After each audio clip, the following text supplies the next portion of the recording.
तो रेशनलाइजेशन का ये आपको क्वेश्चन दिया हुआ है। इसमें आपको बेसिकली फाइंड करना है ए एंड बी की वैल्यू, ठीक है ना। ए और बी की वैल्यू फाइंड करनी है। तो ये जो क्वेश्चन देखो, क्वेश्चन देख के आपको समझ में आना चाहिए पहली बात तो कि ये कौन से चैप्टर का क्वेश्चन तुम्हें गिवन है ना। ये आपको मालूम होना चाहिए, ये क्वेश्चन देख के ही मालूम होना चाहिए, जिससे कि जैसे ही आपको जहन में ये आता है कि यार ये जो क्वेश्चन है रेशनलाइजेशन का है, तो वहाँ से एक आइडिया माइंड में डेवलप हो जाता है कि इस क्वेश्चन को हमें करना क्या है। क्योंकि रेशनलाइजेशन में अगर ये क्वेश्चन रेशनलाइजेशन, हमें ये नहीं बोला गया है कि इसे रेशनलाइज करो। इस क्वेश्चन में हमें ये नहीं बोला गया है कि इसे रेशनलाइज करो, हमें तो बोला गया कि फाइंड ए एंड बी। तो अब ये क्वेश्चन किस चैप्टर से रिलेटेड है? रेशनलाइजेशन से। हमें पता है कि रेशनलाइजेशन में हम लोगों को क्या करना होता है कि डिनोमिनेटर में जो नंबर रूट में है वो हमें नहीं अच्छे लगते हैं, वो हमें नहीं अच्छे लगते हैं। तो हम लोग कुछ ऐसा प्रोसेस करते हैं जिससे कि नीचे के जो रूट में नंबर है वो ख़त्म हो जाते हैं, रूट से हट जाते हैं। तो ऐसे में क्या करना होता है हमें कि ऊपर नीचे सेम नंबर से और आइडेंटिटी का सहारा लेकर मल्टीप्लाई करना होता है। कुल मिला के ये सारी कहानी थी। खैर, तो हमें ए और बी फाइंड करने के लिए इस क्वेश्चन को हम क्या करेंगे, इस एक्सप्रेशन को रेशनलाइज करेंगे। तो रेशनलाइज करने के लिए डिनोमिनेटर मतलब डिनोमिनेटर में से रूट हटाने की कोशिश करेंगे। तो डिनोमिनेटर में समथिंग ए माइनस समथिंग बी है, समथिंग ए माइनस माइनस समथिंग बी है। तो हमें मल्टीप्लाई करना होता है ए प्लस बी से, मतलब कि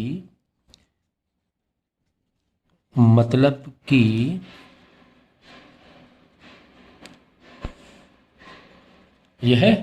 तो मल्टीप्लाई करेंगे, जैसे कि 2√3 माइनस 3√2 है तो मल्टीप्लाई कर देंगे 2√3 प्लस 3√2, इससे मल्टीप्लाई कर देंगे। अगर माइनस में है तो प्लस से मल्टीप्लाई कर देंगे, प्लस में होता तो माइनस से मल्टीप्लाई कर देते हैं। अगर सिंगल ही टर्म होता, सिर्फ ये ना होता, तो इसी नंबर से मल्टीप्लाई कर देते हैं, है ना। तो अब डिनोमिनेटर में तुमने अपनी मर्जी से 2√3 प्लस 3√2 से मल्टीप्लाई किया, तो ऊपर भी न्यूमरेटर में भी करना पड़ेगा, क्योंकि हमें बैलेंस रखना है। हम छेड़खानी कर रहे हैं तो ऊपर नीचे दोनों भी छेड़खानी हमें करनी पड़ेगी। खैर, अच्छा अब ये देखो, क्या ये ए माइनस बी ए प्लस बी जैसा नहीं लग रहा? तो ए माइनस बी ए प्लस बी की आइडेंटिटी क्या होती है, ये तो हमें पता ही है। ए प्लस बी ए माइनस बी की आइडेंटिटी होती है सर ए स्क्वायर माइनस बी स्क्वायर। तो बस ऊपर वाले को, अच्छा ऊपर वाला भी देखो, हाँ ऊपर वाला 2√3 प्लस 3√2, 2√3 प्लस 3√2, तो ऊपर वाला ए प्लस बी जैसा लग रहा है ना। ए प्लस बी, क्योंकि देखो ये सेम नंबर ये भी सेम नंबर, प्लस प्लस ये सेम नंबर ये भी सेम नंबर, मतलब ए प्लस बी जैसा लग रहा है। तो दो बार ए प्लस बी है, तो इसको हम लोग होल में ए प्लस बी लिख सकते हैं, यानी ए प्लस बी का होल स्क्वायर।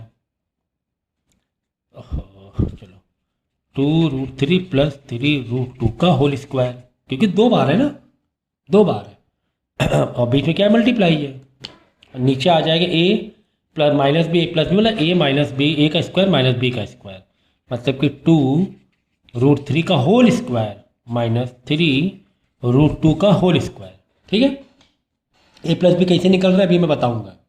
ओके, अब इसको सिंप्लीफाई करो। अच्छा, ये अगर स्क्वायर आइडेंटिटी सेम ना होती, जैसे कि यहाँ पे 2√3 3√2 है, ठीक है, तो हम लोग जनरली मल्टीप्लाई करते हैं। जैसे दो नंबर का अगर आपने अलजेब्रा मल्टीप्लिकेशन सीखा है, तो जैसे दो नंबर का नॉर्मल तरीके से मल्टीप्लाई करते हैं, इसका भी मल्टीप्लाई इन दोनों से, इसका भी मल्टीप्लाई इन दोनों से, वैसे करते है ना। इससे पहले हम लोग क्वेश्चन किए हुए हैं इसके। तो ये क्वेश्चन तभी समझेगा अगर आपने इसका कॉन्सेप्ट सीखा हुआ है। अगर इस चैप्टर का कॉन्सेप्ट सीखा है तो ये क्वेश्चन आपको ज़रूर समझेगा। ठीक है ना। चलो, तो ए प्लस बी का होल स्क्वायर आइडेंटिटी बन रही है। ए प्लस बी का होल स्क्वायर क्या होता है बताओ? ए का स्क्वायर प्लस बी का स्क्वायर प्लस 2 इंटू ए इंटू बी, है ना। तो ये ए प्लस बी को होल स्क्वायर की आइडेंटिटी मैंने ओपन कर दी। ए का स्क्वायर की जगह 2√3 लिख दिया और बी की स्क्वायर की जगह 3√2 लिख दिया। कोई भी देखो क्वेश्चन सीखो ना, उसका जो भी प्रोसेस होता है, बात समझो ज़रा सा। अब जैसे हम लोग 9 के मैथ सीख रहे हैं, तो 9 का कॉन्सेप्ट तो पहले स्टेप में ही हो गया। यहाँ पर भाई ए और बी की हमें वैल्यू निकालनी, मतलब रेशनलाइज करना है कुल मिलाकर, ऐसा समझो। और रेशनलाइज कैसे किया जाता है, अगर नीचे जो भी दो टर्म दिया हुआ है, अगर माइनस है तो प्लस वाले दो टर्म से मल्टीप्लाई कर दो, प्लस होता है तो माइनस वाले दो टर्म से मल्टीप्लाई कर दो, ऊपर नीचे दोनों। ये हो गई 9 की मैथ ओवर, 9 की मैथ खत्म यहाँ से ही।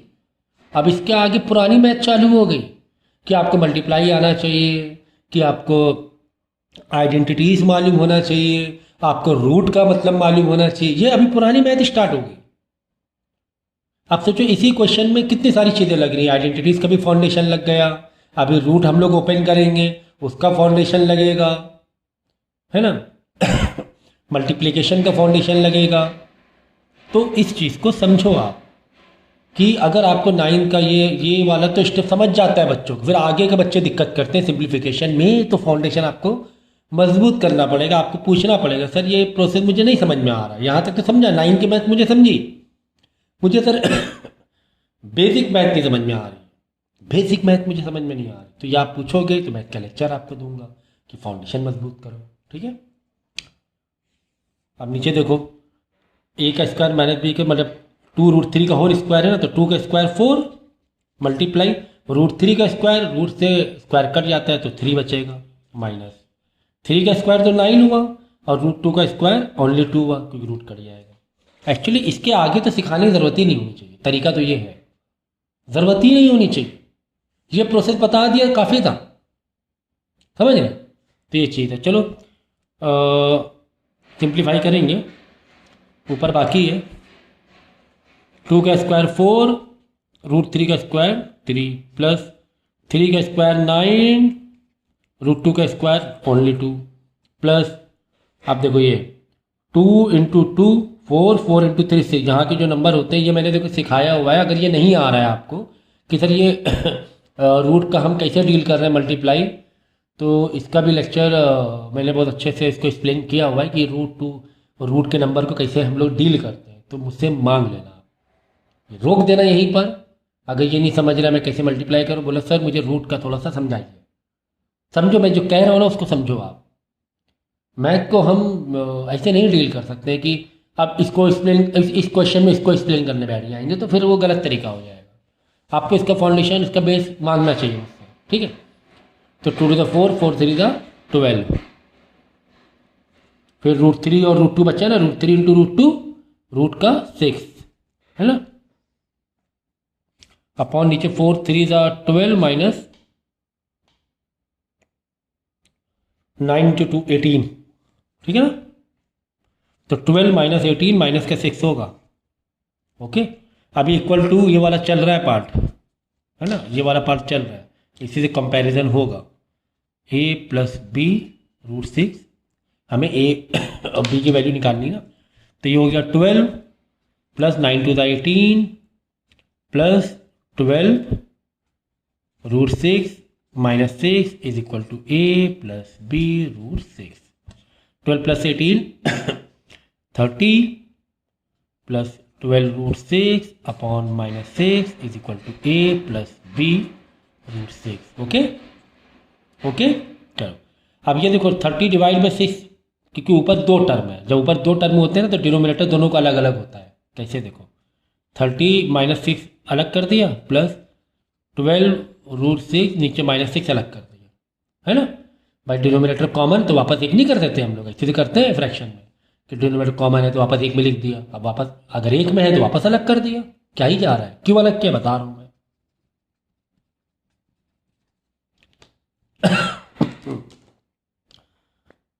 इस वक्त बज रहे हैं 3:38, मतलब 3:30 हो रहे हैं, रात के 3:30 बज रहे हैं, तो इसलिए शायद मेरी जो आवाज़ है वो वाइब्रेट हो रही है नींद में। सो इसको रिड्यूस करो, 6 1 दा 6 5 दा, तो आंसर आ जाएगा -5, प्लस 6 1 दा 6 2 दा, तो आंसर आ जाएगा माइनस का। तो यहाँ माइनस का में आंसर आ रहा है क्योंकि नीचे माइनस है ऊपर चला जाता है, तो ये माइनस ऊपर जाएगा तो प्लस माइनस माइनस हो जाएगा, जैसे बेसिक चीज़, हमेशा डिनोमिनेटर में माइनस ऊपर ले आया करो, तो ये माइनस ऊपर जाएगा, प्लस माइनस माइनस हो जाएगा, ऊपर बचेगा 2√6 is equal to a plus b √6। ठीक है, अब आपको कंपेयर करना होता है, यहाँ पे कंपेयर करना होता है। देखो देखो यहाँ पर a है तो यहाँ पर -5 है, इसका मतलब a की वैल्यू क्या होगी, -5 के बराबर होगी। अब देखो यहाँ पे √6 है, ये √6 है, √6 के बगल में क्या लगा हुआ है, b लगा हुआ है, तो यहाँ पे √6 के बगल में क्या लगा, -2 लगा हुआ है। -2 बताना है, क्योंकि प्लस और माइनस माइनस हो जाता है, तो माइनस ही हमेशा जीतेगा। तो b का रोल यहाँ कौन प्ले कर रहा है, अगर कंपेयर करो दोनों साइड तो -2 प्ले कर रहा है, तो b आ जाएगा -2। तो यही तुम्हारा आंसर है। ओके, तो एक बार क्या करना, क्योंकि मैंने कहा कि मैं बहुत नींद में हूँ, चेक कर लेना एक बार साइन एंड ऑल। तो मुझे नहीं लगता है कि मैंने कहीं पर भी गलती की होगी। हाँ, तो मतलब अगर सिली मिस्टेक हो रही है तो, बाकी लॉजिकल तो किसी तरह कोई दिक्कत नहीं है, बिल्कुल ऐसा ही आपको सॉल्व करना है। कुल मिलाकर ए और बी वैल्यू पता करनी थी, तो कुछ भी नया नहीं था इस चैप्टर में। आपको रेशनलाइज कैसे करना है, आपको रेशनलाइज ही करना था, नथिंग एल्स, नथिंग, कुछ भी नहीं करना था। रेशनलाइज आपने सीखा हुआ था, सीखा हुआ था, बस यहाँ पर थोड़ी सी 9 की मैथ फिर लग गई थी, क्या कंपैरिजन करना पड़ा था हमें, बस बाकी सब तो सीखा ही हुआ था, बाकी सब तो सीखा। रेशनलाइज कैसे करते हैं, तभी तो उसके बाद स्टार्टिंग के इतने सारे क्वेश्चन करने के बाद ये आखिरी का क्वेश्चन आया ना, है कि नहीं। तो ये है, बस बच्चों को अगर ये कन्फ्यूज़न है कि सर ये आइडेंटिटी लगी क्योंकि बिल्कुल सेम सेम था, अगर सेम सेम ना होता तो, ये एग्जैक्टली सेम ना होता, मतलब ऊपर नीचे नंबर सेम सेम थे, तो इधर से इधर आया, इधर से इधर आया, तो भाई सेम ना होता, समझो कि एक मल्टीप्लाई ही समझो, एक तरह सीखना है तुम्हें और कुछ नहीं। जैसे कुछ ऐसे होता, ये ऊपर आता और एक नंबर ये आ जाता, चलो कुछ इस तरह अगर होता तो सेम नंबर नहीं है, 2√3 यहाँ 3√2 है, यहाँ कुछ और यहाँ कुछ और। तो भाई नॉर्मल जैसे अलजबरा हम लोग मल्टीप्लाई करते हैं, हमने अलजबरा आप मेरा अलजबरा मल्टीप्लिकेशन लेक्चर देख लेना, मैंने अगर आपको दिया हुआ है तो मैंने बहुत अच्छे तरीके से सिखाया है कि किस तरह से मल्टीप्लिकेशन करते हैं और रूट को कैसे डील करना है। अगर नहीं देखा है लेक्चर तो मुझे मांग लेना कि ये सर रूट को कैसे डील करना है।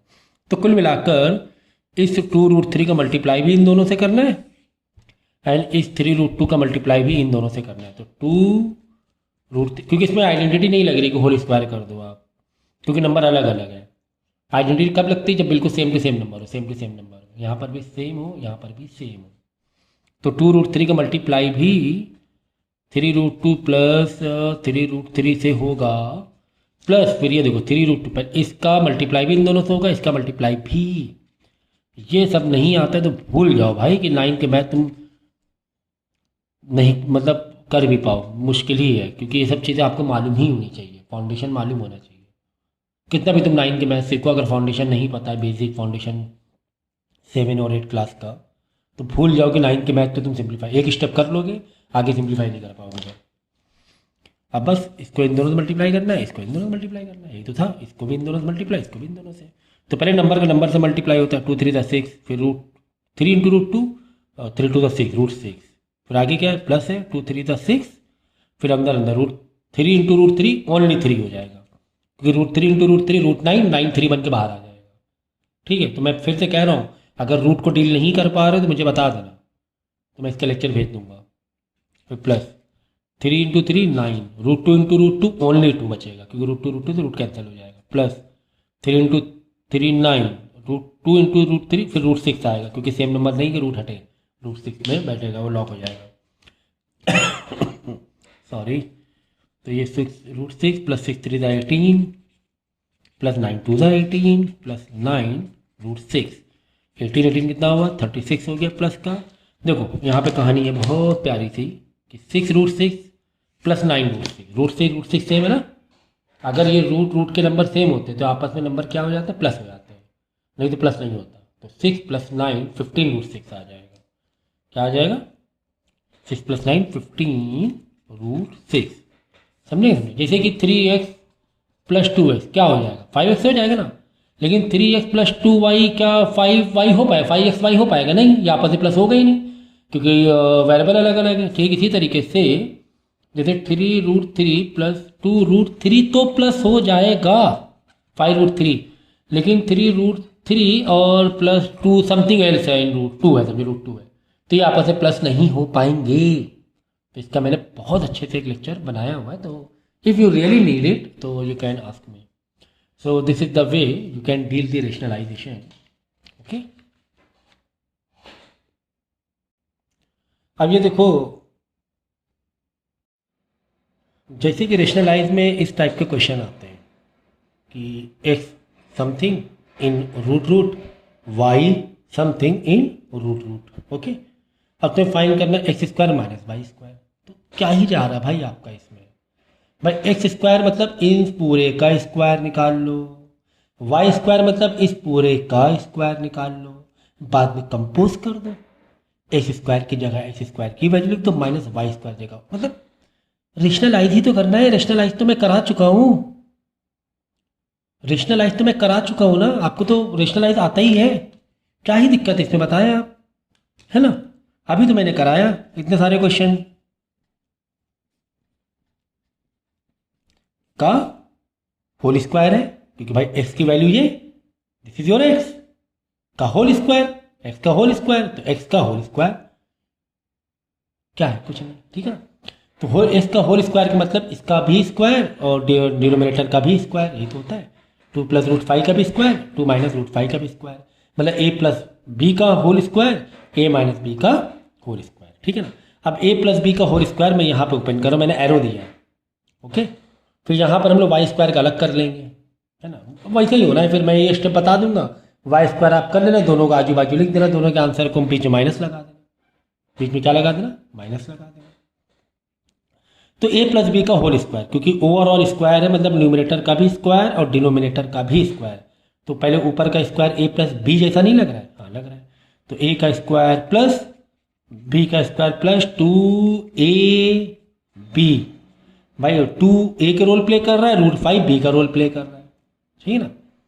और नीचे भी आईनी लगाओ a माइनस बी का होल स्क्वायर की, तो a का स्क्वायर प्लस b का स्क्वायर, ऐसे स्क्वायर लिखो, ये मैंने स्क्वायर लिखना भूल गया था, √5 का स्क्वायर माइनस 2 माइनस है ना, a माइनस बी है, माइनस 2ab, 2 इंटू 2 इंटू √5।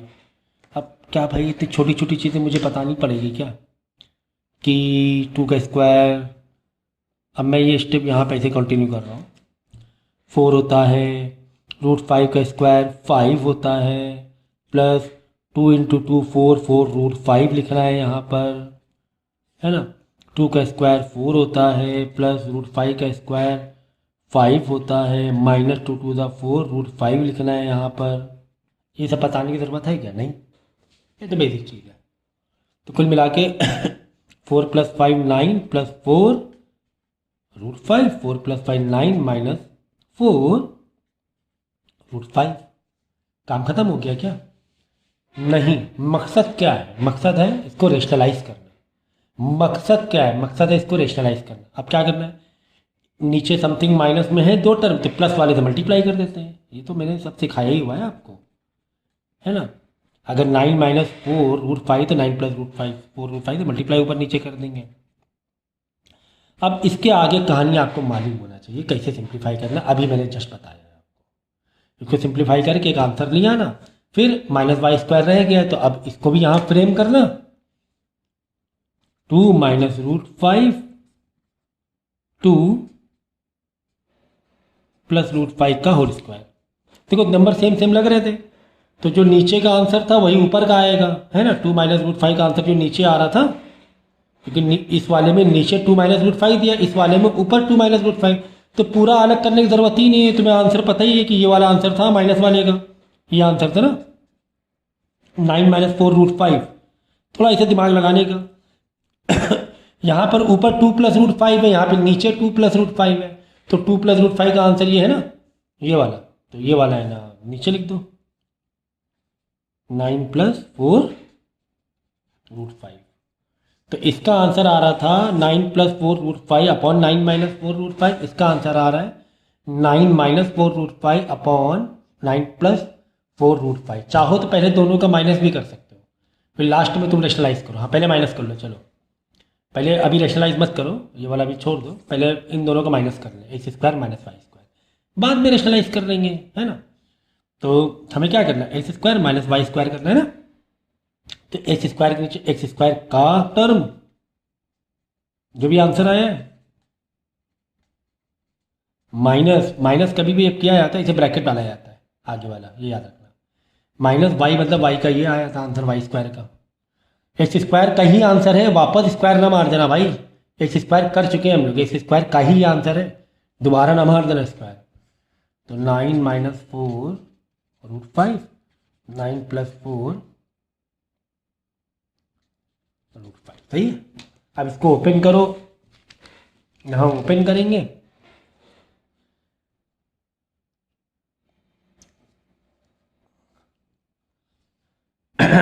तो अब देखो ये डिनोमिनेटर 9 माइनस है 9 प्लस, ये डिनोमिनेटर कॉमन तो है ही नहीं, ये कॉमन दिख रहा है क्या डिनोमिनेटर, नहीं कॉमन तो नहीं दिख रहा है कि हम एक छत के नीचे लेकर आ जाए।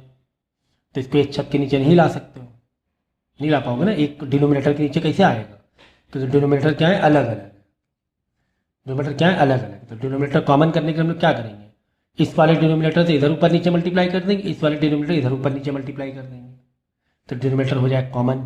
तो जैसे यहाँ मल्टीप्लाई कर रहे थे तो कर सकते थे यहाँ पर, ठीक है, चाहो तो पहले रेशनलाइज कर दो, ठीक है, नहीं तो बाद में भी तुम कर सकते हो, जैसा चाहे वैसे इजी पड़े। तो कुल मिला के यहाँ पर भी हमें डिनोमिनेटर कॉमन करने के लिए रेशनलाइज करना ही पड़ रहा है। तो पहले भी क्या तो भी चलेगा, बाद में क्या तो भी चलेगा, ठीक है, तो पहले करके रख दो, चलो कोई बात नहीं। यहाँ रेशनलाइज करके आंसर निकाल लो, क्या है, इसको रेशनलाइज करके इस वाले को रेशनलाइज करके आंसर निकाल लो, क्या है, बाद में एक्स स्क्वायर के नीचे एक्स स्क्वायर का आंसर लिखना, माइनस वाई स्क्वायर, तो बाद में माइनस मार देना, ठीक है। इस तरह बाकी और भी क्वेश्चन है, जैसे कि इसी बेस पर, जैसे कि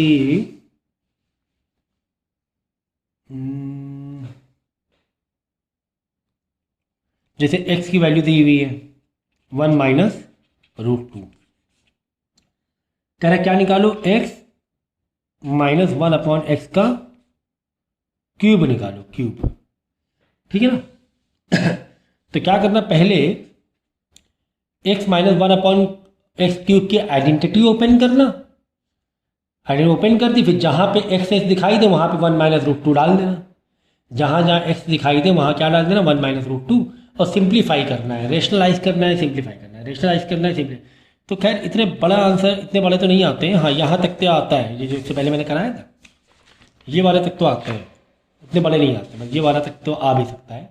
और इससे पहले जो ए और बी निकालना था, ए बी का और भी क्वेश्चन है, बस उसको भी वैसे ही करना है, जैसे ए बी का एक क्वेश्चन ये है,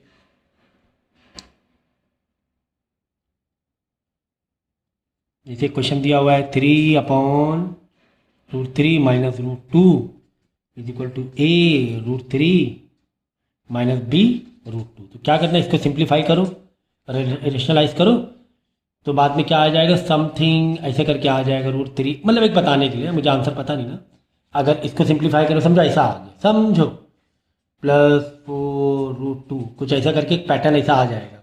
अब आप देख लो, रूट 3 के बगल में ए है, तो यहाँ रूट 3 बगल में क्या 7 है, तो एक आंसर 7 हो जाएगा। मैं एग्जांपल बता रहा हूँ, मैं नहीं कह रहा हूँ एक आंसर 7 है, मैं बताने के लिए।